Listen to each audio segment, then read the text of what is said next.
Hi guys, and welcome to part 2 of the Tomb of the Primeval Kings. We've just battled our way through the underworld, and we are now standing in the Rift, where there is only one structure, the Hall of Heroes. Enjoy. Okay, so now we're out in the courtyard. We're getting very close to the Hall of the Heroes. You can see the architecture has completely changed. And remember this, guys, because this place is really unique. And we probably won't ever see this place again in the Let's Play. So, very nice. You can see, I think that's meant to be a worm up there. Yeah, sort of surrounding the whole area. Some really grand, beautiful statues. And yeah, this is just a great place. I have no idea what those are meant to be.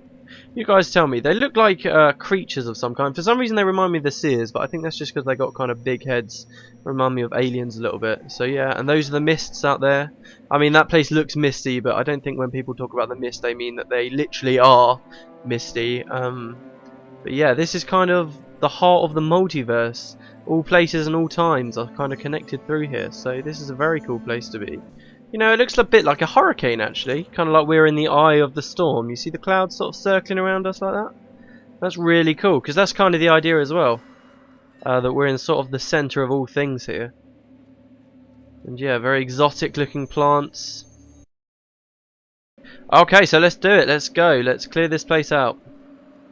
So another kind of cool thing about, the skybox, which I was just showing you, is that there's actually a sun up there. Which is really weird considering, what the Rift is supposed to be.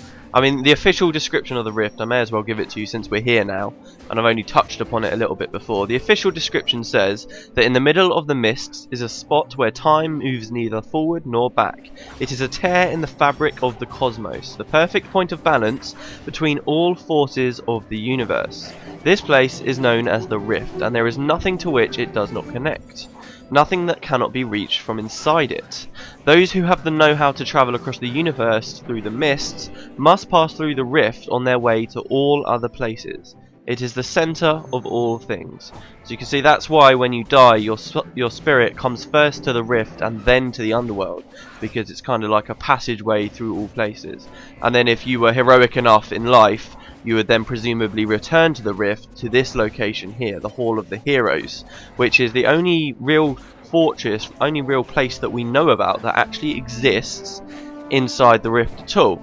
And it's just really curious, the architecture here. I'll talk about it a little bit more in a minute, about how we don't really know much about, well, anything really about who built this, but something really cool and really interesting is you guys might recognize this kind of architecture from somewhere, and it's actually the exact same architecture you can see inside the Mesa or Augury Rock, which we saw back in my first Let's Play at episode 100 when we ascended. And that suggests that the architects that built this place were possibly on Tyria at some point. I'll put an annotation there for anyone who hasn't seen it.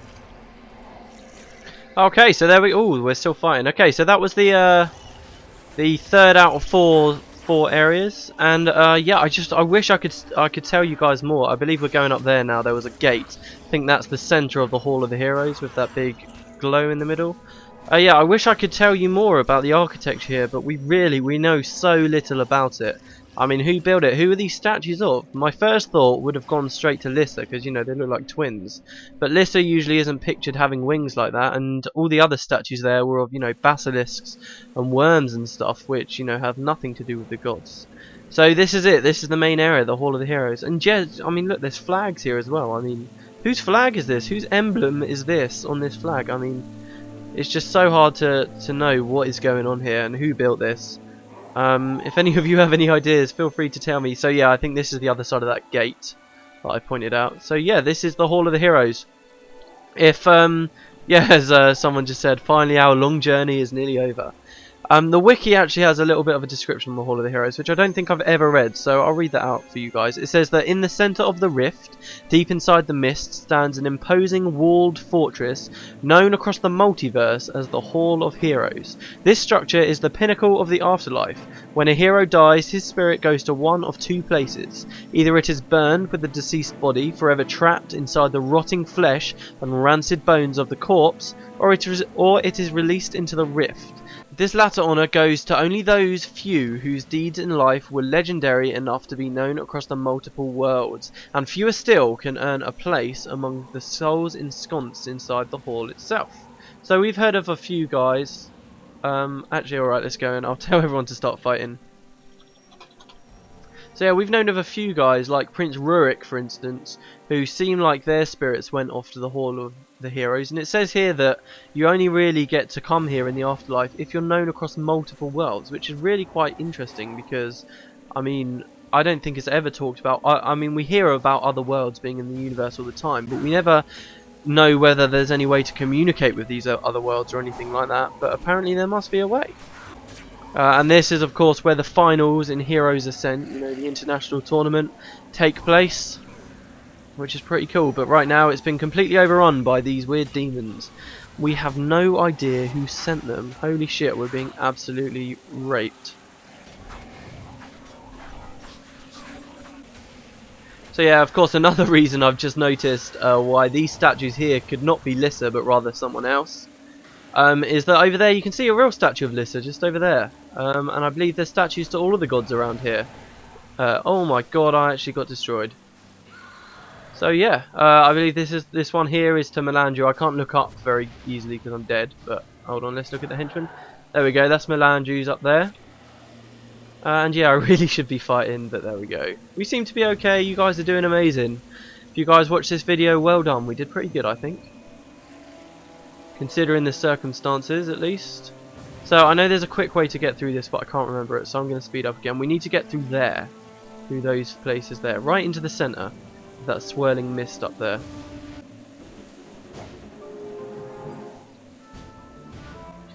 So this bridge here in the middle has obviously been destroyed. Usually you'd be able to go across it, but it's been completely broken down by these sieging chaos worms.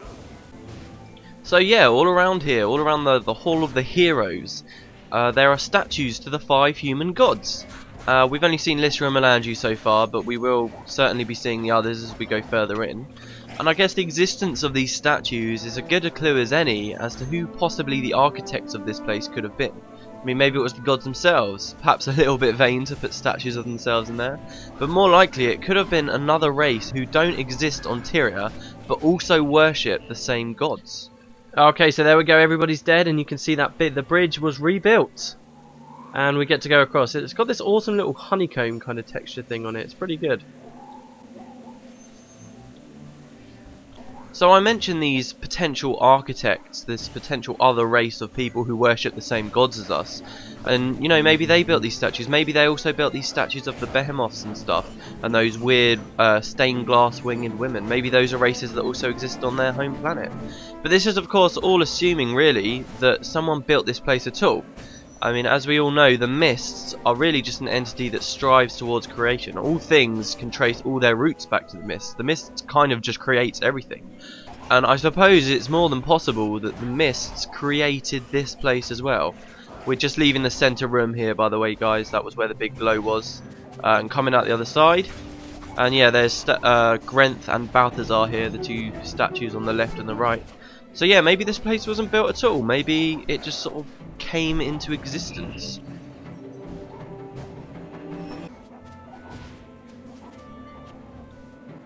Okay, so here we go, and right at the end here, of course, we've got another group, and there's 3 bosses here. They're all called the Darkness.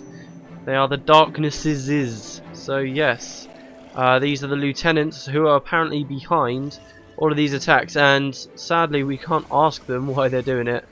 We just go in there and kill them. So it still remains a mystery, even though we kill them. It does remain a mystery what exactly has been going on here. So let's try and take them out, shall we? One last thing really to note about this place is that all the statues of the gods are up to date. The gods are always changing, it looks like. They're always usurping one another and changing. But these are all up to date, so whoever built this place is probably still doing it. Anyway, here we are, we're engaging the final battle. These are all the Darknesses, and there were loads of enemies here. You can see how much damage I take. I die pretty quickly, and we kill a lot of them, but my god, they just beat the crap out of us, guys. They are so dangerous, and we're about to run away. Run away! Shit. We came close, we killed so many of them, but look, there's just a couple left. Fuck! And they run so fast. Shit, horses run too fast. Oh my god. Alright, I'm gonna try and hold them off. If they just fight me instead of everyone else. Oi, fight me, you bastard. Oh shit, they killed him. I hope we have a res. Some way to res. Oh, alright, we do. We've got Bioral's hammer still. Oh shit, I've been attacking through empathy. Come on, we can do it. Alright, okay, I think we're good. We've got loads of spirits. Fuck, that was close. Who's left? Alright, the darkness are the only ones left. We've killed all of his minions. Holy crap. Oh man, I remember this being so much easier, but this is good. I'm enjoying this. If we'd wiped, I probably wouldn't be enjoying it, and I doubt anyone else would either. Okay, alright, res us. Oh my god. Oh, I keep forgetting, people can't hear me. It's weird playing with other people and talking like this. Because they can't hear you, but I keep thinking I'm on like TeamSpeak or something. Woo! Okay, let's do it. No time to recover, let's just take them out. Alright, okay, I'm going to eat some of this candy. Or sweets, as we say here in the UK. Alright, so here we go. Some corpses to bring up. Oh, I died again. Looks like I've been rezzed by Biorals. Are we good? Am I alive properly? Okay, let's do it. Ready? Oh shit, I'm already in there. Whoops, sorry guys. Oh, I'm such a bad teammate. Alright, let's do it. I'm sure we can beat him this time. So yeah, 3 massive mesmers. No idea what they are. Where they came from. But we've taken out their minions and we can take them out. Oh, the mysteries, guys. This will all be answered in Nightfall. Alright, and every time you kill one of these guys, they drop loads of green items. You can see this one here. Oh, I can't believe it. I got the Ogre Slayer knife. I got 2 greens. Awesome. Okay, so this is actually brilliant. Okay, they all drop 3 greens and they're randomly picked for anyone. They drop lots of items called Victo's this or Victo's that. And apparently there was some hero who's actually buried in the tombs at Juskia over in Ascalon called Lord Victo or Victo something. And loads of his items you can find here, but more interestingly, I can't believe I actually got it. This is excellent. There's this weapon here. Where is it? Where is it? Where is it? Come on. Okay, so we're back at the outpost. Oh, I feel like I'm all over the place. I'm not quite sure what to talk about. Okay, so hold on. Where's the ogre slaying knife? Ah, here it is. Okay, so this thing here is super unique. This is the look at that thing, tiny little thing. That is the smallest sword in the game, and it's really unique because it's got damage +9 versus ogres. If you play the game, you'll know that's a really crappy weapon. But it's based off of some, I don't know, some cult phenomenon that's to do with Dungeons and Dragons. Apparently there's some funny spoof to do with it. But yeah, so that's like the most unique, weirdest item, in my opinion, in the whole game. Out of all the equipment in the whole game, that is like the weirdest thing, and I can't believe I got it. It was such a low chance, I wasn't going to mention it, but there we go, I've actually got it. So that's the ogre slaying knife, which Peter Redhill now owns, which is pretty cool. So yeah, there's been a new build of Guild Wars. I doubt it's 7 heroes. I'll probably come back and do a lot of commentary afterwards. I feel like that was all a bit hectic actually. But yeah, I hope you enjoyed this episode, everyone. And I'll see you next time for Sorrow's Furnace, which I'll decide sort of when we're doing. This all kind of got a bit messed up because I was a bit of an idiot with the last video, but I'll give you a proper time in a second, guys, for Sorrow's Furnace, and I hope to see as many of you there as possible. So yeah, I'll see you then.